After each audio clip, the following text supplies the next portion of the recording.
중 29번째 주일로 내 신앙의 현주소라는 말씀으로 하나님 말씀의 은혜를 나누고자 합니다. 예, 오늘 마르코복음의 말씀 잘 들으셨죠? 네. 오늘 등장하는 인물들은 누굽니까? 예수님의 제자들. 그 중에서도 누가 주인공으로 등장했어요? 야고보와 요한 형제입니다. 이 사람들은 갈릴레아 그 호숫가에서 가장 먼저 예수님의 부름을 받았던 제자 중에 두 형제죠. 예. 그러니까 이 두 사람의 직업은 원래 어부였다는 것을 우리가 알 수 있는데, 이 사람들이 예수님을 따라서 열심히 다녔습니다. 제자의 삶을 배워가면서 살았어요. 그런데 어느 날 이 두 형제가 예수님 앞에 와서 간절한 청탁을 하죠. 자, 마르코복음 10장 37절에 이렇게 청탁을 합니다. 같이 읽을까요? 선생님께서 영광의 자리에 앉으실 때 저희를 하나는 선생님의 오른편에 하나는 왼편에 앉게 해주십시오. 자, 어떻게 무슨 자리에 앉혀달라는 거예요 이게? 네? 좌의정, 하나는 우의정. 이 자리에 앉혀달라는 거예요. 예수님이 딱 앉으시는, 무슨 자리에 앉으시면? 왕의 자리에 앉으시면. 이 야고보와 요한의 생각은 영광의 자리라고 이렇게 표현했지만 그 영광의 자리는 예수님이 왕이 되는 거예요. 왜냐하면 예수님을 처음에는 그렇게 대단한 분까지라고 생각을 안 했는데 다니다 보니까 예수님 정말 대단한 분이에요. 네. 가는 데마다 기적을 일으키셨어요.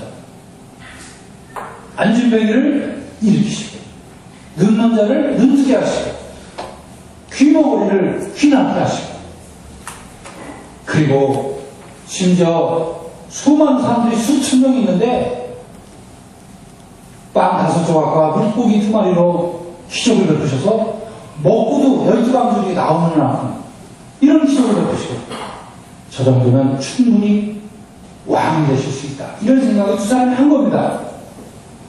그러니까 큰 마음 먹고 이렇게 청탁을 했어요.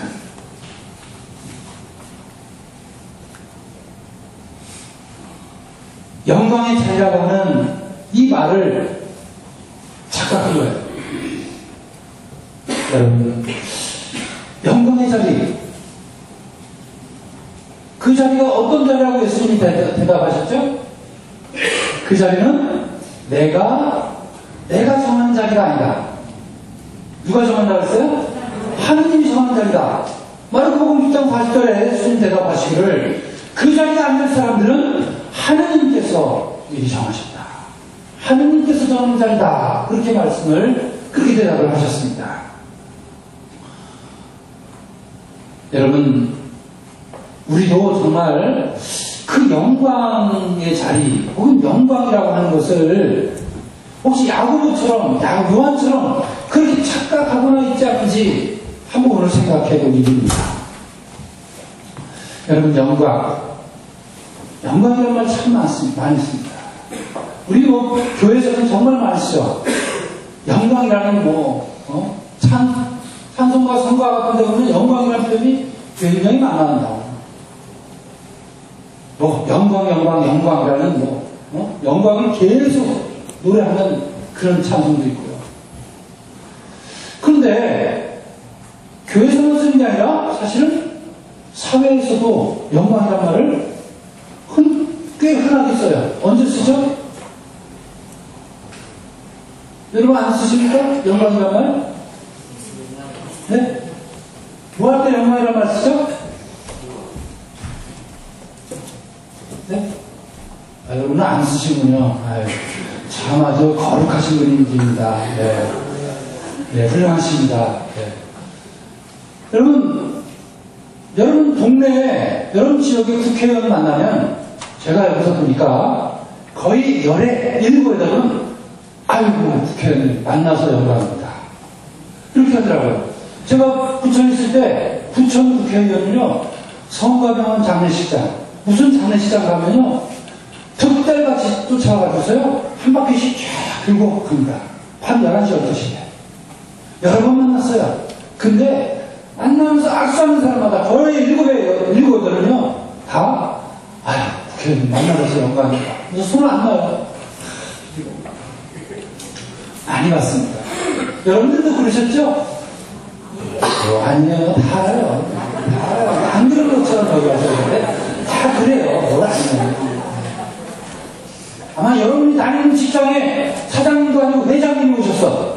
아이고, 손 내밀면 영광입니다. 그랬을 거예요. 그쵸? 예. 그렇죠? 이제 아주, 예. 애가 거꾸로 하면, 뭐라고 그럴 것 같으니까, 예. 대답을 해보겠습니다. 예. 근데요, 이게 보니까 영광이라는 단어를 사실은 사람들 사이에서 쓰는 단어는 이게 아닌 거예요. 그러니까. 여러분 사전을 찾아봤더니 빛나고 아름다운 영예 이렇게 돼 있어요. 그리고 영광송을 찾아보니까 뭐라고 되냐면 하나님을 찬양하며 드리는 기도라고 돼 있어요. 그러니까 영광이라고 하는 말 혹은 영광송 이거는 사실은 사람이 사람에게 드리는 건 아니에요. 다시 말하면 이건 하나님의 영역이에요. 오늘 예수님도 말씀하셨잖아요. 영광의 자리 그건 내가 정하는 게 아니다. 하나님께서 정하시는 자리다. 이렇게 말씀하셨듯 영광은 사람들 사이에 자기들끼리 높이고 아무리 뭐 직책이 높은 자리에 있다고 아무리 뭐 부자라고 아무리 많이 배워서 박사를 한 3-4개씩 가지고 있다고 해도 사람들 사이에서 드리는 그런 그 용어도 아니고 그런 존칭도 아니라는 것입니다. 그러니까 예수님의 제자였던 야고보와 요한도 착각을 했던 것이고 그리고 뭐 야고보와 요한보다 그렇게 별로 낫지 않은 우리도 착각하면서 영광의 자리를 탐하고 있지 않나 이런 생각을 해보게 됩니다. 야고보와 요한이 영광의 자리 달라고 좌측과 우측을 우편에 앉게 해달라고 그랬더니 그걸 어떻게 또 멀리서 듣던 제자들이 이렇게 하죠? 야, 이리 와봐, 이놈들. 니들이 예수님이 높은 자리에 올라가면, 하나는 오른편에 앉히고 하나는 왼편에. 그럼 난 어디 앉아? 난 니네 밑에 앉으라고? 그러면서 화를 잔뜩 내고, 니들끼리 파해먹는다고? 하면서 화를 내면서 싸웠다는 얘기예요. 네. 충분히 이해가 됩니다. 신앙의 동기가 잘못되면 예수님을 따라가는 동기가 이유가 목적이 잘못되면 얼마든지 야고보와 요한 아니라 예수님의 10제자 그 훌륭하다는 제자들도 똑같이 그렇게 되는 거고 우리도 예외일 수 없다는 사실입니다. 오늘 이 시간은 우리 신앙의 동기를 다시 한번 점검해 봅니다. 여러분 신앙생활을 하기 시작할 때 한번 돌이켜볼까요? 여기 계신 많은 분들 중에는 아마 유아세를 받으셔서 신앙의 동기고 뭐고 그냥 그 신앙의 동기가 우리 어머니고 아버지고 할아버지고 할머니였던 분들이 많이 계실 겁니다. 그런데 그러다가도 또 아마 중간에 유아세를 받았는데 중간에 시집가서 아니면 청년 때, 젊었을 때, 또 몇 년 못 다니다가 또 다시 나오게 된 계기도 있을 거예요. 그런데 이런 계기를 생각해보면, 우리 한국 크리스천들의 대부분의 70-80% 이상의 교회 나오는 동기는 축복의 동기라는 것입니다. 축복받으려고 나온다는 거예요. 축복받으려고. 예수 믿으면 복받고, 예수 믿으면 병 낫고, 예수 믿으면 출세하고 부자 된다 하는 이런 축복의 동기 이것이 대부분의 동기라고 이렇게 앙케이트에 나와 있습니다. 예수 믿으면 복받고 병 낫고 부자 되는 이것을 삼박자 축복이라고 불렀죠. 삼박자 축복이라는 말을 처음 쓴 사람은 한국에서 조용기 목사님입니다. 여의도 순복음교회에서 60년대, 70년대, 80년대까지 아니 그리고 지금까지도 삼박자 축복을 지금도 많이 강조하고 있습니다. 그런데 이걸 생각해보면 자 그럼 여러분 진짜 예수님 믿으면 신앙생활 열심히 하면서 병났고 이런 분 꽤 많아요. 진짜 어디 합격하고 승진하고 그래서 출세하고 부자 된 사람도 꽤 많습니다. 그런데 문제는 그것이 예수님이 말씀하신 복음의 핵심은 아니라는 겁니다. 핵심을 비켜가는 내용인데 마치 그것만이 아니 그것이 핵심인 것처럼 강조하기 시작하다 보면 신앙이 변질된다는 것입니다. 기복신앙이 되는 것이죠. 과연 무당들이 무당을 하고 뭐가 다른지 한번 생각해 볼 일인 것입니다.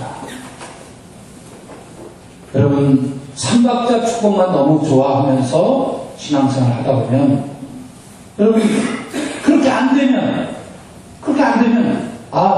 하나님이 안 계신가 보다. 그리고 발길로 신앙을 걷어차버리고 교회를 걷어차버리고 그냥 돌아서서 떠나가는 경우가 생기겠지요. 여러분 언제까지 축복의 동기로만 신앙생활을 해야 되겠습니까? 물론 사도 바울도 말씀하십니다. 손목인 신앙자들 이제 신앙생활 한 지 얼마 안 된 사람들에게는 너무 딱딱한 음식을 주어서는 안 된다. 그러니까 젖먹이 신앙인들에게는 우유를 먹이고 말랑말랑한 음식을 먹여야 된다. 그러나 나중에 신앙이 성장하고 또 시간이 지나고 성숙해지면 그 다음에는 딱딱한 음식도 먹을 수 있어야 한다. 이 딱딱한 음식이 바로 복음의 동기라는 것입니다. 축복의 동기를 넘어서 복음의 동기. 우리 주님이 우리를 이 땅에 위해서 오셨고 우리의 죄를 대신하셔서 십자가에 달려 죽으셨고 우리를 구원하시기 위해서 영원한 생명, 부활과 승천의 그 놀라운 신비를 보여주셨다는 사실을 믿고 따라가는 그리고 그것을 세상에 선포하는 그런 삶. 그것이 바로 복음의 동기로 신앙생활을 하는 것입니다. 노벨 성악상은 그 유명한 알버트 슈바이처 박사 잘 아시죠? 그분은 정말 신앙생활하면서 행복의 동기에 대해서 이렇게 말하고 있습니다. 같이 읽어볼까요? 하느님의 손으로 쓰임받는다는 것이 얼마나 기쁜지 아십니까? 자신의 행복을 위해 살지 말고 다른 사람의 행복을 위해 사십시오. 그러면 비로소 당신도 행복해집니다. 여러분 슈바이처 박사는 의학 박사이기도 했지만 신학 박사이기도 한 아주 훌륭한 분이십니다.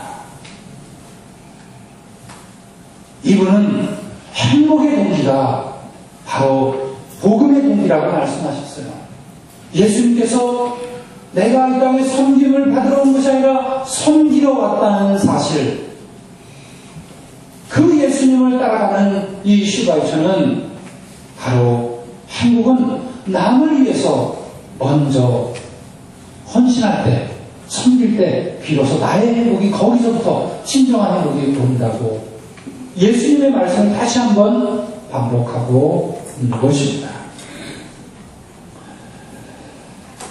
자, 이제 다시 오늘의 주인공 야고보와 요한으로 돌아가 볼까요? 오늘 성경을 보면 야고보와 요한은 정말 굉장히 큰 부끄러움을 당했습니다. 예수님의 오른편에 왼편에 앉겠다고 하는 대답도 못 들었어요. 그리고 함께 다니던 10명의 제자들한테 무지하게 정말 망신을 당하고 야단을 맞았습니다. 그들이 과연 어떻게 됐을까요? 그 형제가 어떻게 됐을까요? 여러분, 야고보와 요한 형제, 그 중에요, 야고보, 형이죠, 형. 야고보는요, 12명의 제자 중에서요, 가장 먼저 예수님의 복음을 전하다가 순교를 당했습니다. 최초의 순교자가 됐어요. 제자 중에. 자, 이게요, 사도행전 12장 2절에 나와요. 읽어볼까요? 이 무렵 헤로데 왕이 교회의 모모한 사람들에게 박해의 손을 뻗쳐 우선 요한의 형 야고보를 잘라 주었다. 그래서 12제자 중에 야고보가 최초의 순교자가 된 거예요.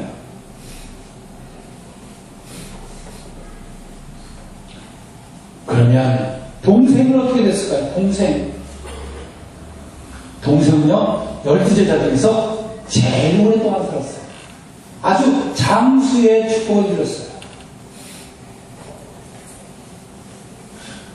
자그마치 95살까지 살았으니까.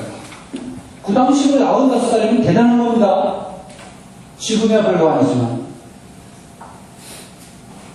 넘겨주세요. 95살까지 살면서 살아있는 순교자의 삶을 살았습니다. 무슨 얘기냐?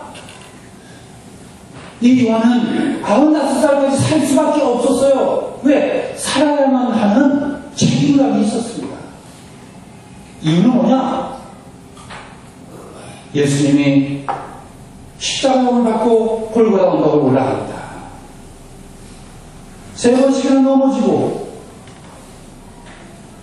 그런데 순간 예수님의 제자 한 명이, 젊은 제자 한 명이 나타났어요. 이리 와라. 그리고 곁에 어머니 성모 마리아가 계셨어요. 뭐라 그랬죠? 제자를 보면서 나의 어머니시다. 나의 어머니를 부탁한다. 나는 죽지만 너에게 어머니를 부탁한다. 하고 맡겼어요. 그 제자가 누구예요? 요한이에요. 바로 이 요한이에요. 그러니 요한은 예수님의 어머니 마리아를 모시기 위해서라도 오래 살아야만 했어요. 훗날 요한은 성모 마리아 예수님의 어머니를 모시고 어디로 가냐면 에페소로 갔어요. 에페소. 그리고 에페소에서 살았어요. 거기서 살면서 복음을 전하기 시작했습니다. 우상의 도시 에페소를 변화시키기 시작했어요. 그러다가 박해를 당하죠. 그래서 쫓겨난 섬이 어디예요? 대역성경은 반모섬이고 공동문역에는 파트모스 섬으로 유배를 당하죠. 그때 나이가 88살이었습니다. 88이었어요. 그 놓친내 88이 요한이 살아있는 순교자의 삶을 살기 위해서 박해를 무릅쓰고 복음을 전하다가 너무 놓친다니까 죽이지도 못하고, 또 죽이면요 벌떼처럼 또 그 원성이 들고 일어나니까 죽이지 못하고요, 저 멀리 그 당시에 배로 가면 한 6, 7시간 가야 되는 먼 섬 파트모스 조그만 섬으로 유배를 시켰어요. 거기에서 하나님의 계시를 받고 요한 묵시록을 쓰게 된 겁니다. 여러분, 야고보와 요한의 삶, 정말 오늘 모습은 부끄러움을 당했어요. 우리의 모습하고 결코 다르지 않습니다. 축복의 동기, 오직 권력의지를 가지고 시작했던 야고보와 요한의 신앙이고 제자의 삶이었지만, 그들은 예수께서 나도 이 땅에 섬김을 받으러 온 것이 아니라 섬기러 왔다, 섬김의 삶을 보고 배운 야고보와 요한 형제는 결국은 섬김의 삶을 살기 위해서 복음의 동기로 거듭난 삶을 살게 되며 마침내 예수님의 12제자 중에 첫 순교자가 형이 되었고, 동생은 예수님의 뜻을 받들어서 마리아를 평생 모시고, 그리고 에베소에서 정말 끝까지 하나님 나라의 그 복음을 위해서 살았던 삶을 우리는 기억해야 할 것입니다. 복음의 동기, 그것은 바로 이웃을 위한 섬김의 삶일 것입니다. 오늘 우리는 우리의 삶에 또 우리의 신앙의 동기를 다시 한번 새겨보고, 나의 신앙의 현주소가 지금 어디쯤 왔는지, 아직도 축복의 동기, 그 동네에서 계속 앉아서 여기가 좋사오니 여기서 그냥 누리며 살자고 눌러붙어 앉아 있지 않는지, 여러분 이제는 이사하십시오. 복음의 동기 동네로 이사하십시오. 그래서 진정한 복음 살아가는 삶을 살아야 할 것입니다. 얼마나 오래 사는지는 그리 중요하지 않은 것입니다. 오히려 얼마나 하나님의 영광을 위하여, 이웃의 행복을 위하여 살아가느냐 하는 것이 더 중요할 것입니다. 그리고 후회 없이 세상을 섬기는 자로 살다가 영예롭게 흔적을 남기고 가는 것이 아마 더 중요할 것입니다. 지금 내 신앙의 현주소가 어디인지 돌이켜 점검을 합니다. 하나님의 손으로 내가 과연 쓰임받고 있는지, 하나님, 제가 하나님의 손으로 쓰임받게 해 주십시오 라며 기도하며 우리 신앙의 주소를 다시 한번 점검하시는 우리의 삶이 되시기를 주님의 이름으로 간절히 축원을 드립니다.